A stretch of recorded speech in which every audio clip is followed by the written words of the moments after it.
L'adolescence de Christophe a été bercée par la musique. Le chanteur, mort à l'âge de 74 ans le 16 avril 2020 des suites d'un emphysème, s'est rapidement passionné pour des sons et des rythmes made in USA, le rock et le blues. Comme son grand ami Johnny Hallyday, Christophe était fasciné par l'American Way of Life et son idole n'est autre que l'acteur devenu mythique, James Dean.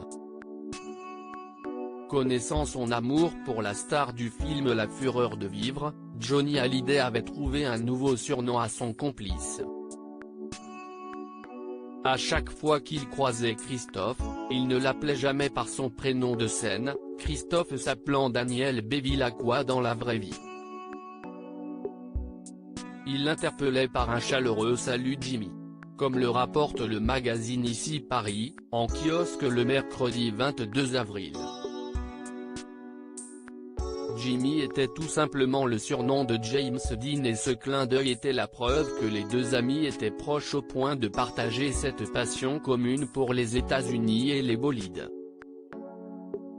Contrairement à Johnny Hallyday, Christophe n'est jamais parti vivre de l'autre côté de l'Atlantique mais dans son appartement du boulevard Montparnasse, ce collectionneur avait compilé des tas d'objets du pays de l'oncle Sam comme des jukebox ou des transistors des années 1930. L'hommage émouvant de Laetitia Hallyday après l'annonce de la mort de Christophe, Laetitia Hallyday lui a rendu un émouvant hommage en partageant une photo du chanteur en compagnie de Johnny lors d'une soirée entre potes. Eddie Mitchell, copain des années yéyé, était présente aussi.